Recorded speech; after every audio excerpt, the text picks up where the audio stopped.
మన శాస్త్రాల్లో చాలా మంచి మంచి విషయాలు, ఎన్నో నేర్చుకోవలసిన విషయాలు, పద్ధతిగా ఉండవలసిన విషయాలు ఎన్నో చెప్పబడ్డాయి. అందులో ఒకటి ఉత్తమం స్వార్జితం విత్తం, మధ్యమం పితురార్జితం, అధమం భాతృవిత్తంచ, స్త్రీవిత్తం అధమాధమం.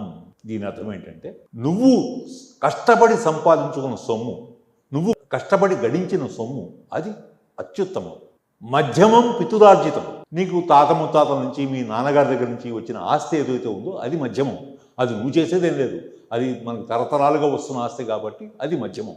అధమం భాతృవిత్తంచ అంటే తోబుట్టువులు, మన అక్కలు కానీ చెల్లెళ్ళు కానీ అన్నలు కానీ తమ్ముళ్ళు కానీ వాళ్ళ దగ్గర నుంచి నీవు ఆశించి ఏమైనా తీసుకుంటే అది అధమం. స్త్రీవిత్తం అధమాధమం, ఇంకా నీ భార్య దగ్గర నుంచి నువ్వు ఆశించి ఆ ఆస్తి పట్రా ఈ ఆస్తి పట్రా ఆ డబ్బులు పట్రా ఆ కట్టం పట్రా ఈ కట్టం పట్రా ఇదంతా అంటే దానికన్నా అధమాధమం, అది అధమాధమం.